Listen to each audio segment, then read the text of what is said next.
रामू सेठ हजारी के यहाँ काम किया करता था। सेठ हजारी लोगों को कर्जे पर पैसा दिया करता था। सेठ हजारी कर्ज के अपने असूलों का बड़ा पक्का था। अगर कोई टाइम से उसका कर्जा ना लौटा था तो वो उस कर्ज का दुगना कर दिया करता था। ऐसे ही एक दिन रामू की पत्नी विधि उससे बोलती है, अरे सुनिए जी, आप हमारी सेठ से कहकर अपनी तनख्वाह थोड़ी बढ़ा क्यों नहीं लेते? अरे इतने साल हो गए हैं उनके यहाँ काम करते हुए, अब इतने पैसों में घर चलाना बड़ा ही मुश्किल है। विधि बोल तो दूं, लेकिन डर लगता है कहीं सेठ जी मुझे काम से ना निकाल दे। तुम तो जानते ही हो ना कितने कड़क स्वभाव के हैं वो। मैं रोज देखता हूँ कैसे वे कर्ज लेने वालों को जलील करते हैं। तो फिर क्या करें, ऐसे तो घर चल नहीं पाएगा। तुम चिंता मत करो, मैं बात कर लूंगा। ऐसे ही दोनों पति पत्नी आपस में बात कर रहे होते हैं। तभी विधि का भाई गोपाल वहाँ आता है। गोपाल बहुत ही निकम्मा आदमी था। उसे बस लोगों से पैसा उधार लेकर खाना और फिर उनका पैसा न चुकाना यही काम आता था। गोपाल घर में आते ही रामू और विधि के पैर छूता है और बोलता है, कैसी हो दीदी, कैसे हो जीजा जी? मैं ठीक हूँ। मैं भी ठीक हूँ, और बताओ कैसे आना हुआ? वाह जीजा जी, मुझे आपकी थोड़ी मदद चाहिए थी। मदद? कैसी मदद? सब ठीक तो है ना? कुछ ठीक नहीं है जीजा जी, घर में खाने को एक दाना नहीं है। मैं बड़ी मेहनत से काम कर रहा था, लेकिन वह काम भी बंद हो गया। काफी धक्के खाने के बाद भी मुझे कोई और काम नहीं मिला। अगर बचपन में मैं थोड़ा पढ़ लिख लिया होता तो शायद आज ये दिन ना देखना पड़ रहा होता। घर में बच्चे भी भूखे बैठे हैं। तो तुम मुझसे किस प्रकार की मदद चाहते हो, बताओ। मैं चाहता हूँ कि आप मुझे सेठ हजारी से कर्जा दिलवा दो। मैं पाई पाई चुका दूंगा। भगवान के लिए मेरा सहारा बन जाइए। नहीं नहीं, मैं ये नहीं कर सकता। मैं तुम्हें सेठ जी से कर्जा नहीं दिलवा सकता।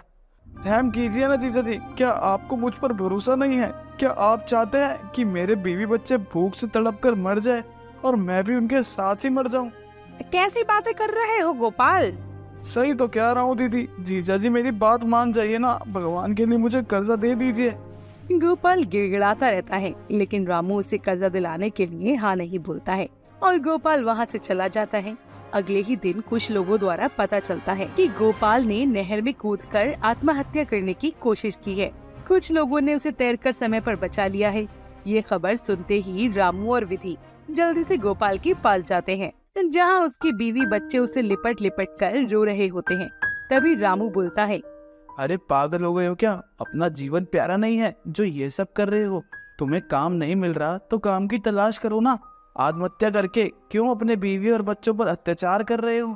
तो क्या करूं मैं? सब यही समझते हैं कि मैं पैसा लेकर वापस नहीं दूंगा, इसलिए आप भी मेरी मदद करने से पीछे हट रहे हैं। जब कोई मेरी मदद ही नहीं करना चाहता तो मेरा मर जाना ही बेहतर है। गोपाल का ये सारा झूठा ड्रामा आखिरकार रंग लाता है और रामू उसे सेठ हजारी से कर्ज दिलाने के लिए राजी हो जाता है। अगले ही दिन रामू गोपाल को लेकर सेठ हजारी के पास जाता है और बोलता है, सेठ जी, मुझे आपसे बात करनी थी। हाँ बोलो रामू, क्या बात है? सेठ जी, यह मेरा साला है गोपाल, इसे कर्ज चाहिए। हाँ दे देंगे कर्ज। बताओ कितना कर्जा चाहिए? ये पूरे 5 लाख रुपए चाहिए। इतनी बड़ी रकम? ठीक है, दे देंगे, लेकिन अगर तुम रकम बिना दिए भाग गए तो? ऐसा नहीं होगा। मैं हर महीने पैसे जीजा जी के हाथ आपको भिजवा दिया करूंगा। मैं आपको या जीजा जी को कभी धोखा नहीं दूंगा। बस आप मेरी मदद कर दीजिए। रामू देख लो, तुम्हारा ये भरोसे मैं गोपाल को इतनी बड़ी रकम दे रहा हूँ। तुम्हें मंजूर है? हाँ सेठ जी, मुझे मंजूर है। इतना कहकर सेठ जी गोपाल को पूरे 5 लाख रुपए का कर्जा दे देते हैं। पैसे लेकर गोपाल बहुत खुश होता है और घर चला जाता है। इसके बाद गोपाल खूब ऐश करता है। पहले 2 महीने के पैसे तो गोपाल समय पर रामू को दे देता है, लेकिन जैसे ही तीसरा महीना शुरू होता है तभी एक रात गोपाल अपने पूरे परिवार के साथ रातों रात गायब हो जाता है। रामू पुलिस स्टेशन जाकर गोपाल और उसकी फैमिली की मिसिंग कंप्लेंट भी लिखा देता है। काफी दिनों की जांच पड़ताल के बाद भी गोपाल और उसके परिवार का कुछ भी पता नहीं चलता। ये सब होता देखकर रामू अपना माथा पीटते हुए बोलता है, अब क्या होगा? सेठ जी का कर्ज कौन उतारेगा? हे भगवान, मैं तो लुट गया, बर्बाद हो गया। गोपाल पर भरोसा करना मेरे लिए फिर से गलत साबित हो गया। मुझे 5 लाख की ठगी हो गई। अब मैं क्या करूंगा? कैसे सेठ जी का कर्ज उतारूंगा? मुझे पता है कि सेठ जी अब सारा कर्ज मुझसे ही वसूलेंगे। अजी शांत हो जाइए, आप एक बार सेठ जी से बात तो करके देखिए। बात करने से क्या होगा विधि, मुझे सब पता है कि हम दोनों बुरी तरीके से फंस गए हैं। रामू जैसे तैसे खुद को संभालता और सेठ के घर काम पर जाता है, जहाँ सेठ हजारी रामू से बोलता है। रामू, सुना है तुम्हारा साला भाग गया है। देखो वह कहाँ भागा या फिर मर गया, इस बात से मुझे कोई मतलब नहीं है। मुझे बस मेरे पैसे से मतलब है। अब तुम ही उसे यहाँ लेकर आए थे और तुम्हारा भरोसा करके मैंने उसे इतनी बड़ी रकम दी थी। अब यह सारी रकम तुम अपनी तनख्वाह से पूरी करोगे। ये आप क्या कह रहे हैं? इस हिसाब से तो मैं सालों तक आपके यहाँ काम करता रहूंगा, फिर भी यह ठगी का कर्ज पूरा नहीं होगा। मैं अपना घर कैसे चलाऊंगा मालिक? वह सब मुझे नहीं पता, मुझे अपना कर्ज पूरा चाहिए। इतना कहकर सेठ हजारी चला जाता है। बेचारा रामू अब बुरे तरीके से फंस चुका था। दिन गुजरते जाते हैं। हर दिन की तनख्वाह सेठ हजारी के पास कर्ज की किस्त के रूप में चली जाया करती थी। धीरे धीरे रामू की आर्थिक स्थिति बद से बदतर होने लगी थी। उसके परिवार वाले भूख से हर रोज तड़पने लगे थे। ये देखकर रामू रोते हुए बोलता है। आजकल भलाई का जमाना ही नहीं है। गोपाल ने सब कुछ झूठ बोल बोल कर मुझे और मेरे परिवार वालों को फंसा दिया। आज पैसा होते हुए भी मैं अपने परिवार का पेट नहीं भर सकता। गोपाल की हुई ठगी से मेरा अच्छा खासा चलता जीवन बर्बाद हो गया। क्यों भगवान, हम गरीबों के साथ ही इतना अत्याचार तूने क्यों किया? अब मैं अपने परिवार का पेट कैसे भरूं? अगर काम से हट गया तो ठगी के कर्ज को कैसे पूरा करूंगा? और अगर कुछ और नहीं किया तो अपने परिवार का पेट कैसे भरूंगा? कैसी दुविधा में फंस गया हूँ मैं। करूँ तो क्या करूँ, कुछ समझ ही नहीं आ रहा। वक्त गुजरता चला जाता है। हालात और भी ज्यादा बुरे हो जाते हैं।